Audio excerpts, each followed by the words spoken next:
What do I have going today?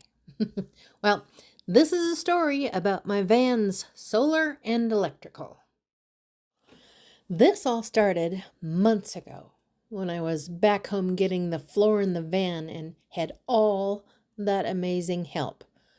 Many hands doing many projects. It was amazing. I think that was part 6 of the van build. Anyway, I saved a couple clips out of that bunch of videos just for this. And of course, I've been collecting bits of video and images here and there, so now I can put them all together. I still have a few things to do, but I'll wait to mention those when the time comes to add them to the fray. You see this? She needs I'm to working pay for you. free. This has been a long process.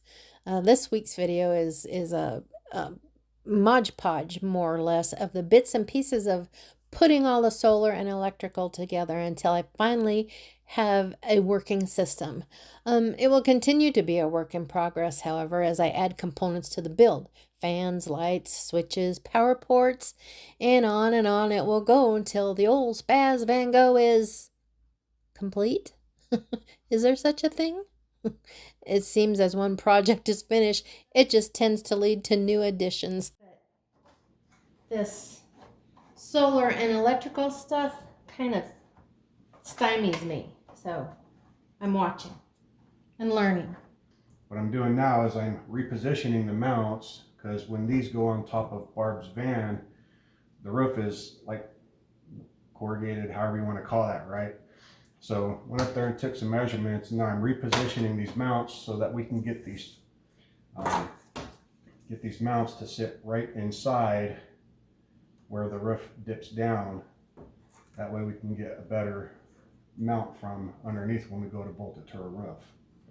So I've already gotten them all repositioned. I'm just finishing up getting the rails with the butyl tape on. Once we get it positioned where we want, we'll be able to actually stick it into place, and it will create kind of a vibration layer in there, so it's not just metal sitting on metal. There's going to be a cushy layer there, for like vibration dampening, to help reduce the amount of noise from road travel and stuff like that. So that's what we're working on.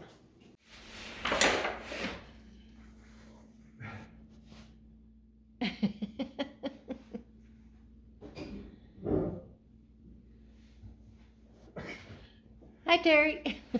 Hello. I've sort of skipped around in this process, so if you see something in the background that I haven't put a video out for yet, just ignore it for now. I won't let you miss anything. Do I know what I'm doing? Absolutely not. We'll see how this all goes. I still gotta put on the positive bus bar, my off switch, a fuse, and I still have to buy wiring. I have lugs and wire cutters and all that and heat shrink, but I need actual wire. Can you believe it? I forgot to push the record button, and I finished putting the switch in, and I had originally put all my components up just on this wall when it was built, but since then I've been studying this whole electric thing and solar thing, and I realized I was wasting a whole bunch of space, and I think I have everything spaced out enough so it will be easily wired and it will get airflow. I am going to put a couple vents in here, one facing the cab and one probably right, can you see my hand? Probably right in there.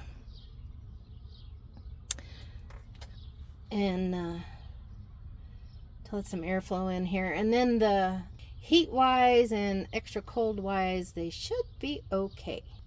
Hopefully they'll be okay. If not, we'll regroup and do it again. And if you can see up there, there's a breaker up there, and the solar wiring will come through that corner right there. the plug will just poke right through there. And so then I can wire it all up. So if anybody has any suggestions, let me know now. Actually, it'll be too late by the time this is out. Back to the organizing and cleaning. So this is my electrical box. Got my wiring and my electrical tools and tape and everything in there.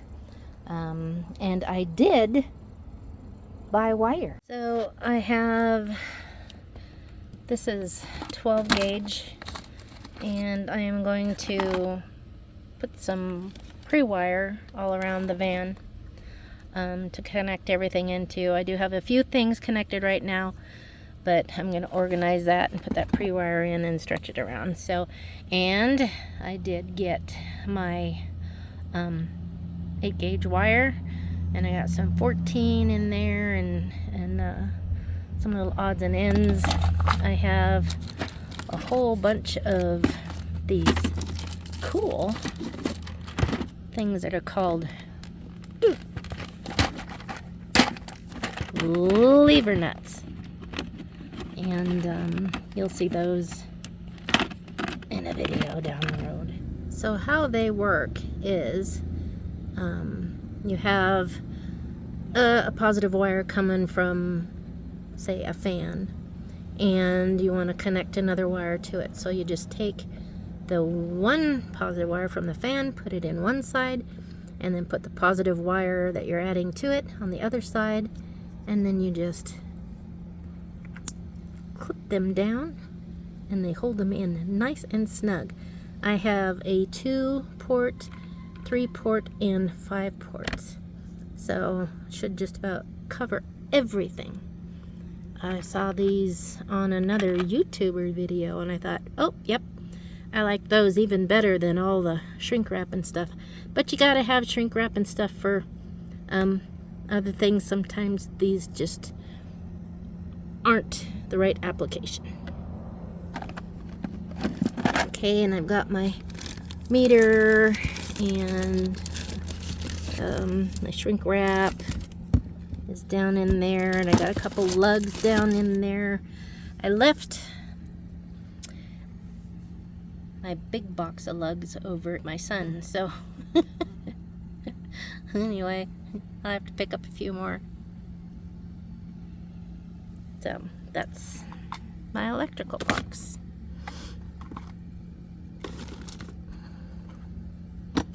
These flies are going to drive me to distraction. I just keep my caliper in there because it's a safer place for it. Shouldn't get damaged.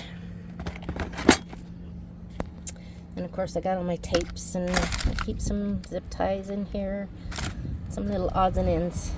So anyway, Barb's electrical box. Well, I finally got some wire, so I am off to enlist a little bit of more knowledgeable help to start some of the wiring. This is my son Jesse. He is helping me connect all my solar goodies. Yay! Finally! This is so exciting. Gotta love the mom. I'm so loved. There we go.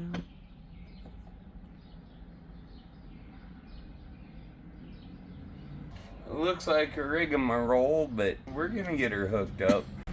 All right. Peace, guys. This is a nice little set you got here. Well, Jesse ran out of time. He had to stop about midway working on the solar, so I was headed over back home again. So my son Andy kind of took over. He shortened some cables for me. Like I said, about way too much of that 8 gauge wire, but I guess better too much than not enough.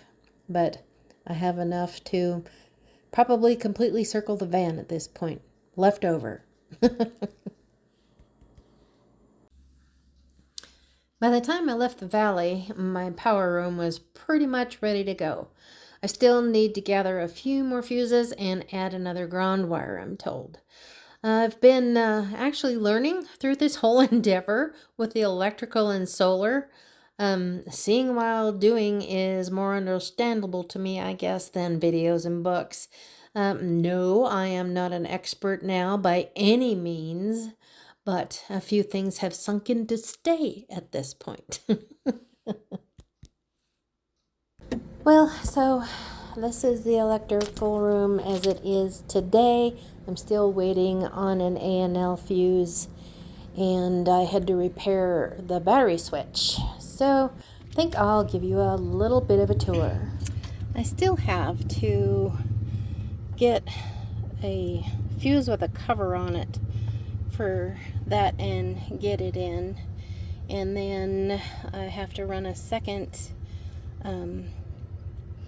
wire to my fuse box, as it has another positive screw down there for this side of the fuse box. So right now the only thing that's hot is this side. Okay, and I just got some temporary stuff in there. I still don't have the hole for the wiring to come through, but there's a bunch of wiring there that, you know, you really don't see right now. Okay, and I've got a couple of my tools in here, and all my screw and bees around here. Screw caddy and that, and then some storage down here too. This area in here is for my someday second battery. Right now having a little problem with don't mind this, it's my umbrella. Like, see, it's up there. The sun has come around and really hot and that. So anyway, the battery state of charge is only sitting at like 56-57% sometimes. And it is already in float, so not good. I downloaded another app, a battery monitor app, that the SOK battery people suggested that we get, that might be a little more accurate than the actual BMS that I'm using. Maybe I can, you know, get a better reading, or I don't know. I'm just starting to investigate that. I ran out of power once on one of my camping forays here, one that I didn't really video and that, but so something is amiss. You know, it's a 100 watt-hour battery. I have 200 watts of solar, and anyway, that is to be investigated. So anyway, I'm sorry about the umbrella. I'll get a shot of the whole thing here. I've got some ground wires going down to the where the nuts bolt into the frame there and up there. So noisy traffic, man, oh man. Okay, I have also put a 12 volt right there, and that's what my refrigerator is plugged into right now. Well, that's it for today, folks. I hope to see you all back soon to see what I get myself into in the next video. Oh yeah, and please don't forget to like, share, and subscribe. It would really help us out.